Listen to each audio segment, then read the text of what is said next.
bay, nandito na yung cup lens natin. So ikabit na natin ito, i-install na natin dito sa ating Hero 4. So yan, sana hindi tayo na-scam nito mga bay. Galing pa to ng China, grabe yung layo nito mga bay. So yan, tagal-tagal tayo naghintay nito sa Shopee. July 23 namin order, hanggang 25, 26, hanggang August 7, August 8, hanggang August 10. Ngayon pa nakarating mga bay, August 11. So okay lang mga bay, at least hindi tayo na-scam. So tingnan natin kung totoo ba to.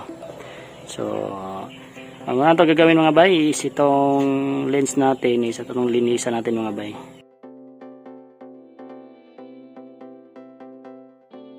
Yan, pagka malinis na siya mga bay, kabit natin to.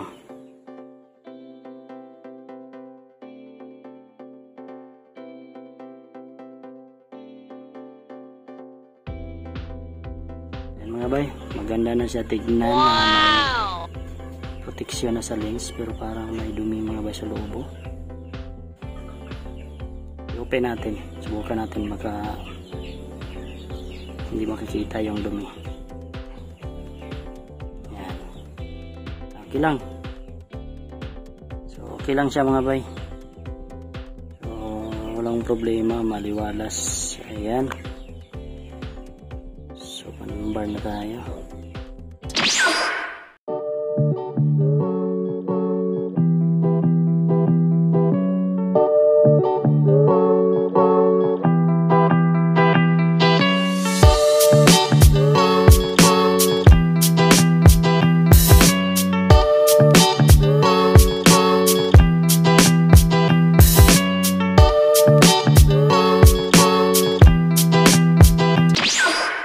Yo, what's up mga bay? So ngayon mga bay, ang ating vlog is about po sa ating bagong lens na ng cup lens.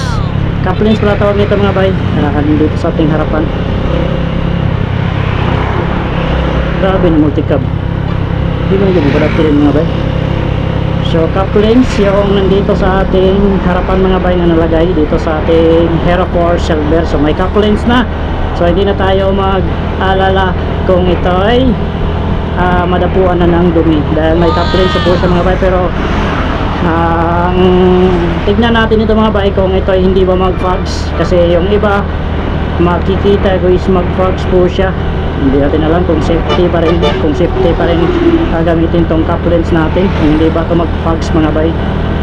So subukan lang natin kung ito ay okay ba gamitin mga bay na hindi mag-fogs.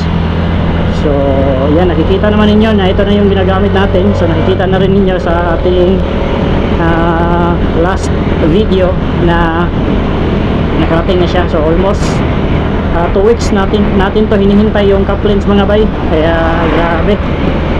Tapos ngayon mga bay, may dalawang battery na rin tayo. Kaya ayun, okay na tayo mag long ride. So sa ngayon, okay na natin to long ride mga bay. Ating GoPro Hero 4 silver. So kita-kits sa mga rides, natin. So ngayon, nakikita nyo ba mga bay, may nilagay tayo dito na isang lagayan ng camera. So susubukan natin tong ating Hero 4 ilagay dito sa baba, ilagay din sa itaas para sa karira natin. Subukan natin, dadapa tayo kung white pa rin ang kuha mga bay. So doon tayo magsisimula. Subukan natin na walang sasakyan para naman mas maganda. So tignan natin yung hangin, kung saan papunta yung hangin. Pero parang walang hangin mga bay, pero parang dito yung hangin. Okay. Yan, parang dito yung hangin mga bay. Kaya doon natin sisimulan. So itansa-tansa natin na walang sasakyan para mag-successful po yung vlog natin. So yan lang masishare natin. May cup lens ng ating Hero 4 at saka subukan rin natin yung bagong install natin na lagayan ng camera. So subukan natin to ngayon. So transfer natin dito tayo magsisimula. So, dito tayo para makikita natin dyan sa stop, dyan sa checkpoint na kung ilan ang sasakyan na dadaan para matansa natin na walang traffic. Kaya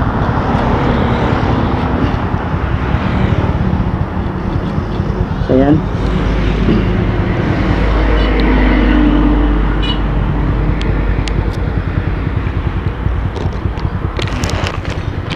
So subukan na natin mga bay kung ito ay sakto ba.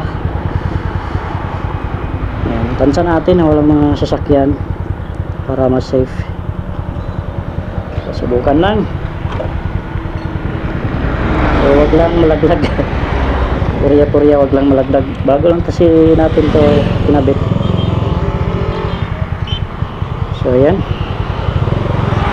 So, let's go.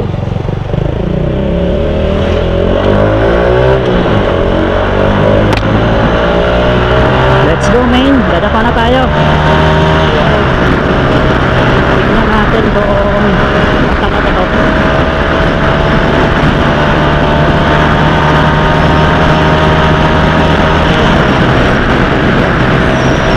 Ito po yung posisyon natin kung ipagkarera.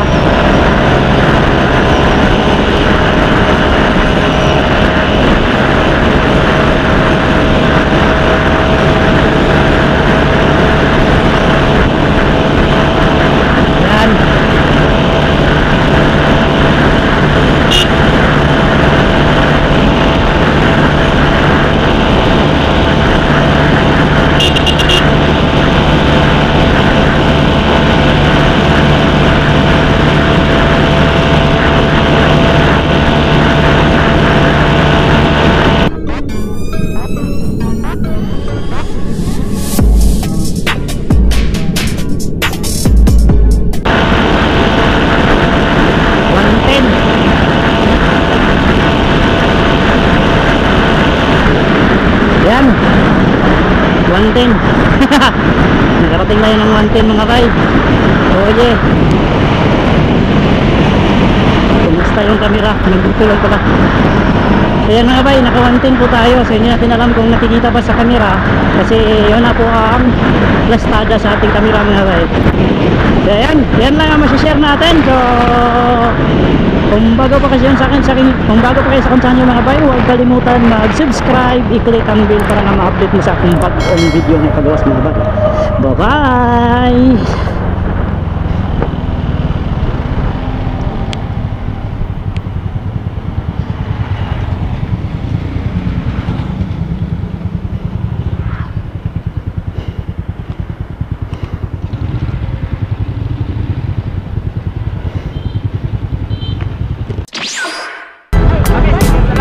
Wala niya.